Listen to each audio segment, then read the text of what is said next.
Hello guys, तो स्वागत है आपका एक बार फिर से मेरे चैनल में जिसका नाम है वैभव जैन। तो आज हम करेंगे हमारे हिंदी का 5th चैप्टर जिसका नाम है चार्ली चैपलिन यानी हम सब। आप सब जानते हो चार्ली चैपलिन कौन है? हास्य के अभिनेता। हास्य जो भी फिल्में बनती है, जो भी फिल्में बनी है वो चार्ली चैपलिन की वजह से बनी है। चार्ली चैपलिन ही हमारे जीवन में हास्य लेकर आए थे पहले के टाइम में जब हास्य नहीं था। तो ये चैप्टर बहुत चार्ली चैपलिन यानी हम सब चैप्टर से बता रहे हैं कि चार्ली चैपलिन या तो हमारे जैसे हैं या हम चार्ली चैपलिन जैसे हैं, मतलब कि हमें और उन्हें एक दूसरे से जोड़ा गया है। तो ये चैप्टर विष्णु खरे जी ने लिखा है, बहुत ही अच्छे लेखक थे। इनका जन्म 9 फरवरी 1940 मध्य प्रदेश में हुआ था और इनको दिल्ली की हिंदी एकेडमी, दिल्ली में कोई हिंदी एकेडमी थी, उसके अंदर इन्हें पुरस्कार से सम्मानित किया गया था। तो लेखक के बारे में इतना ही। अब हम चलते हैं हमारे चैप्टर की ओर। अब चैप्टर की शुरुआत में लेखक हमें चार्ली चैपलिन के बारे में बताता है कि जब उनकी फिल्म आई तो सभी उनकी फिल्म देख के बहुत ही प्रभावित हो गए, क्योंकि हास्य, करुणा से हास्य बनाना बहुत ही डिफिकल्ट था। क्योंकि करुणा में क्या होता है कि चलते चलते गिर जाना, इसके अंदर हास्य निकाल लिया। किसी चार्ली चैपलिन को झाड़ू पड़ रहा है, इसमें हास्य निकाल लिया। मतलब कि छोटे छोटे सिचुएशन, छोटे छोटे जो सीन हो रहे हैं उसमें हास्य निकाल लिया, और ये सब चार्ली चैपलिन ने किया था। तो ये हास्य का पहले बहुत सारे अभिनेता थे जिन्होंने कोशिश करी थी कि ऐसे हास्य लेके करुणा से हास्य लेके आए, पर कोई भी सफल नहीं हो पाया, सिर्फ चार्ली चैपलिन ही सफल हो गए। तो एक विशेषता बताइए कि चार्ली चैपलिन विदेशी होकर भी किसी भी कोई भी देखता था तो उन्हें विदेशी नहीं लगता था, क्योंकि वो अपने आप को ऐसा प्रस्तुत करते थे कि सभी को लगता था कि मैं चार्ली चैपलिन हूँ, मैं चार्ली चैपलिन हूँ। सभी अपने अंदर चार्ली चैपलिन की छवि को देखते थे। तो अब कुछ अभिनेता थे जो कि बहुत ही नामी थे, जैसे अभी अमिताभ बच्चन हो गए, ऋषि कपूर हो गए, शम्मी कपूर हो गए। तो कोई भी ऐसे टोंक मारता है तो वो नायक, जैसे अभी अमिताभ बच्चन नायक है तो टोंक मारता है तो उनके नाम से नहीं मारता, चार्ली चैपलिन के नाम से मारता है। क्यों? क्योंकि वो हास्य के एक बहुत बड़े अभिनेता थे, ताकि लोग जैसे खुद के ऊपर हंसना नहीं चाहते, दूसरे के ऊपर हंसना चाहते हैं। मतलब खुद के ऊपर अपना मजाक नहीं बनाना चाहते, दूसरे के ऊपर अपना मजाक बनाना चाहते हैं। और यही चार्ली चैपलिन खुद का ही मजाक बना के दूसरों के चेहरे पर खुशी लेके आते हैं। तो अब चार्ली चैपलिन की फिल्में थी, उनकी कुछ खास बात थी। तो जैसे मैंने लिखी हुई है यहाँ पर 5 खास बातें हैं। तो उसके अंदर भाषा नहीं थी, एक्शन से ही, जैसे कुछ भी एक्शन कर देते उससे ही वो लोगों को समझ आ जाती, उससे ही वो हास्य बन जाता। मतलब कि कोई भी संस्कृति का व्यक्ति उसे देख सकता है, क्योंकि इसमें भाषा का बहुत ही ज़्यादा कम प्रयोग हुआ है, सिर्फ एक्शन से ही उनको समझाने की कोशिश करी है। दूसरा आता है एक्सप्रेशन, जैसे कि मैंने आपको बताया कि वो एक्सप्रेशन से ही, अपने की हाव भाव से ही सामने वाले को समझा देते थे कि इसमें वो ये दिखाना चाहते हैं, इसमें ये दिखाना चाहते हैं। जैसे मैंने आपको बताया चलते चलते गिर गए, उनको ही झाड़ू पड़ रहा है, तो मतलब कि इसमें कोई भाषा तो हो ही नहीं सकती। और यही उनकी एक खास बात थी उनकी और उनकी फिल्मों की। और वो हमेशा एक्टिव रहते थे, वो हमेशा एक्टिव रहते थे, ये नहीं कि आलस दिखा दिया। हमेशा अपने जो काम थे उसको करने में एक्टिव रहते थे। वो हमेशा सामने वाले के लिए सोचते थे कि सामने वाले के चेहरे पर हंसी आनी चाहिए। और सरल, बिल्कुल सरल थे, कोई उनकी फिल्मों में ज़्यादा नहीं था नहीं कम था। वो जैसी नॉर्मल फिल्में होती है वैसे ही बनाना चाहते थे, ना ही ज़्यादा एक्शन ना ही कम एक्शन, बिल्कुल सादी फिल्में ताकि सामने वाले के चेहरे पर हंसी आए।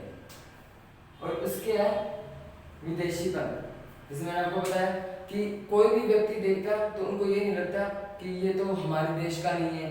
जैसे अब हम इंडिया के हैं तो हम बाहर की फॉरेन फिल्म देखते हैं तो हमें तो पता है कि वो फॉरेन की फिल्म है। लेकिन जब चार्ली चैपलिन की फिल्में पहले देखते थे या फिर आज भी देखते हैं तो ये नहीं लगता था कि ये फॉरेन फिल्म है, ऐसे लगता था कि ये हमारे ही देश का एक अभिनेता और ये फिल्म कर रहा है। और भारत में चार्ली चैपलिन का निर्माण राज कपूर जी ने किया था उनकी एक फिल्म से जिसका नाम है जोकर। तो उस फिल्म में राज कपूर ने अपना किरदार निभाया जोकर की तरह और कोशिश करी कि सभी के चेहरों पर वो भी हंसी लेके आए जैसे चार्ली चैपलिन लेके आते थे। चार्ली चैपलिन का रोल करके राज कपूर सभी के चेहरे पर हंसी लेके आए और वो इस कार्य में सफल हुए। उनकी जोकर फिल्म बहुत ही अच्छी रही। तो अब आगे बढ़ने से पहले हम देखते हैं कि प्रेरणा कैसे मिली। चार्ली चैपलिन थे, उन्हें ये जो हास्य की थी प्रेरणा ये कैसे मिली। तो इसके अंदर दो जो सिचुएशंस हुई थी, जो उनके साथ हादसे हुए थे, उनसे चार्ली चैपलिन को प्रेरणा मिली कि मुझे हाँ ये करना चाहिए, इससे लोगों के चेहरे पर हंसी आएगी। तो पहला तो बाइबल, या पॉइंट्स बना लो ताकि आपको याद रहे, बाइबल और दूसरा कसाई खाने। तो पहले हम बाइबल के बारे में जानते हैं। जैसे कि जीसस क्रिस्ट थे, वो बाइबल में उनके बारे में बताया। तो जब जीसस क्रिस्ट थे जो सूली में लटकने वाले थे, जैसे चार्ली चैपलिन की मम्मा उन्हें ये कहानी बता रहे थे जीसस क्रिस्ट की। तो जैसे वो सूली पे चढ़ने वाले थे तो चार्ली चैपलिन और उनकी मदर दोनों की आंखों में आंसू आ गए।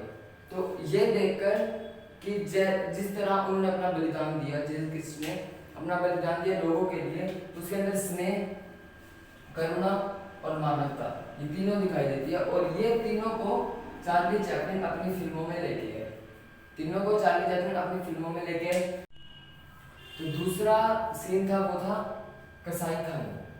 तो एक चार्ली चैपलिन थे, उनके घर के पास एक कसाई खाना था। तो वहां पर एक भेड़ थी, वो भाग गई थी वहां से। तो एक कसाई था, वो उसके पीछे भाग रहा था उसे पकड़ने के लिए। तो पहले जो चार्ली चैपलिन के मन में ये था कि उस कसाई के साथ, उस भेड़ के साथ क्या होगा जब वो कसाई पकड़ लेगा उसे। पहले तो उनके मन में चिंता थी, लेकिन जब वो पकड़ रहा था, जो कसाई था वो पकड़ रहा था भेड़ को, तो पकड़ते पकड़ते फिसल गया। तो मतलब कितनी बार फिसला, तो आसपास के जो लोग थे, घरों में जो लोग देख रहे थे, वो अपने घरों में खड़े होकर ठाके लगा रहे थे, मतलब हंस रहे थे। तो ये देखकर चार्ली चैपलिन बहुत ही आश्चर्यचकित हो गए कि वो गिर रहा है और लोग हंस रहे हैं। क्योंकि अगर मैं गिरूंगा तो लोग मुझ पर हंसेंगे और मेरी वजह से लोग हंसेंगे। तो ये देखकर उन्हें हास्य की फिल्में बनाने की प्रेरणा मिली। तो जैसे दो ये होगी और ये पांच होगी कि फिल्मों की खूबी, और ये पांच होगी और ये प्रेरणा दो। तो इसको आप अगर हेडिंग्स में याद रखोगे तो फायदा रहेगा। तो अब हम आगे चलते हैं। लेखक बताते हैं कि भारतीय संस्कृति है, उसकी एक खास बात है कि वो दूसरों की अच्छी बातें ले लेती है और बुरी बातें छोड़ देती है। तो इसी तरह चार्ली चैपलिन को भारत में लाने वाले राज कपूर, जैसे मैंने आपको पहले बताया राज कपूर थे, वो चार्ली चैपलिन को भारत में लेके आए। क्यों? क्योंकि चार्ली चैपलिन थे, उनकी फिल्में, उनकी जो ये हास्य कला थी, वो पागल से पागल व्यक्ति और बड़ा से बड़ा विज्ञान, बड़ा से बड़ा वैज्ञानिक उनसे देखना पसंद करता था। सबको उनकी फिल्में अच्छी लगती थी, सभी उनकी फिल्मों का आनंद लेते थे, सभी उनकी फिल्मों से ठाके लगाते थे और अपनी बीमारियों को दूर करने के लिए उन्हीं की फिल्म देखते थे। तो अब चार्ली चैपलिन की जैसे फिल्में आती थी तो सभी उनकी फिल्में देखते थे। तो भारत में चार्ली चैपलिन की फिल्में लाने वाले एक राज कपूर ही थे। उन्होंने क्या, अपने डायरेक्टर की पद्धति से चार्ली चैपलिन की छवि को भारत में प्रस्तुत किया और भारत के सभी लोगों को चार्ली चैपलिन की फिल्मों की मदद से हंसाने की कोशिश करी और वो इस कार्य में सफल हुए। तो चार्ली चैपलिन थे, वो अपनी फिल्मों से हंसाते थे सभी को, तो सभी को ये अच्छा लगता था। और भारत में पश्चिमी में तो बार बार ऐसे लगता था कि नया चार्ली पैदा हो रहा है, कि मतलब कि वहाँ की पश्चिम में चार्ली चैपलिन का इतना वो था, इतना क्रेज था कि सभी को उन्हीं की फिल्म देखनी थी। और जो बाकी आते थे, बाकी कोई अभिनेता की फिल्में आते थे, तो उससे तो कोई लेना देना ही नहीं था। उनको तो सिर्फ चार्ली की फिल्में देखने से ही मतलब था, क्योंकि उससे उन्हें हास्य मिलता है, अपने गमों को दूर करने का मौका मिलता है। तो अब कहानी के अंत में हमें लेखक विष्णु खरे बताते हैं कि चार्ली चैपलिन कितने सालों से फिल्म बना रहे हैं और कितने सालों से हंसा रहे हैं। और आज भी जब भी उनकी फिल्म देखते हैं तो हमें हास्य ही आता है, रोना कभी नहीं आता, हमें हमेशा हास्य ही आता है। और जो उनकी फिल्में हैं उसके अंदर अगर कोई अभिनेता, अगर कोई नायक है, उसको झाड़ू अगर मारा जा रहा है तो हम हंसते हैं, और हंसते हैं तो हमें हमेशा चार्ली चैपलिन की ही याद आती है। मतलब कि इतनी उनकी गहरी छवि हमारे मन पर पड़ी कि जब भी हम कोई ऐसा सीन देख लेते हैं जो कि चार्ली चैपलिन से जुड़ा हुआ है तो हमें हमेशा हास्य ही आता है, और हम कोई भी सभी दुखों को दूर कर लेते हैं और हमें सिर्फ हमेशा हास्य का ही मौका मिलता है। और ये सिर्फ चार्ली चैपलिन की वजह से हुआ है जिन्होंने करुणा को हास्य में बदल दिया, ये वर्ड बहुत ही अच्छा है कि करुणा को हास्य में बदल दिया। अगर एग्जाम्स में लिखोगे तो अच्छा लगेगा। तो ये करुणा को हास्य में बदलना, ये चार्ली चैपलिन में एक बहुत ही बड़ी खूबी थी जो वो फिल्म में लेके आए, जो वो फिल्मी दौर में लेके आए। और अंत में हमें लेखक बताते हैं कि जब भी चार्ली चैपलिन कोई फिल्म देखने जाता तो आसपास के अभिनेता, आसपास की जो बड़ी अभिनेत्रियां थी, उनको कोई नहीं देखता था, वो खुद को चार्ली चैपलिन के अंदर देखते थे और खुद ही चार्ली चैपलिन बने थे जब उनकी फिल्म देखने जाते। बल्कि इतना गहरा प्रभाव था कि वो चार्ली चैपलिन की फिल्म देखने जाते थे और खुद को ही चार्ली चैपलिन समझ बैठते और वहां पर उनकी फिल्म का आनंद लेते। बल्कि इतना गहरा प्रभाव था। और लेखक ने एक और बात कही है कि होली के समय पर कहते हैं, लेकिन नगर में तो ये सब नहीं होता, गाँव में और लोक संस्कृति में ये होता है कि एक होली का अवसर ही है जहाँ पर हम खुद पर हंसते हैं, क्योंकि हमारे मुंह पर कलर लगा होता है, हमारा मुंह अलग सा बना होता है। तो एक होली का अवसर ये जहाँ पर हम खुद पर हंसते हैं, लेकिन बाकी पूरे समय हम दूसरे पर ही हंसना चाहते हैं। तो लेखक ने कहा ये नगर में नहीं होता, क्योंकि नगर का चाल चलन अलग है, नगर का व्यवहार कुछ अलग है, लेकिन गांव में और लोक संस्कृति में ये आम बात है कि सिर्फ होली पर ही लोग अपने ऊपर हंसते हैं, लेकिन बाकी सारे समय वो दूसरे पर हंसना चाहते हैं।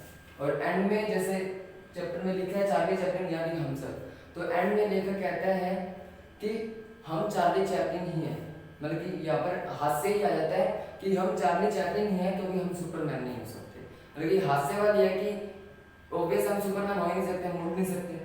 कहते हैं कि हम चार्ली चैपलिन नहीं है क्योंकि हम सुपरमैन नहीं हो सकते। यहाँ पर चैप्टर खत्म होता है, यहाँ पर लेखक अपना चैप्टर खत्म करते हैं इतनी सी बात करें। तो अब कुछ वर्ड्स इंपॉर्टेंट वर्ड्स जो अगर आप अपने आंसर्स में लिखोगे बोर्ड में तो अच्छा इंप्रेशन पड़ेगा।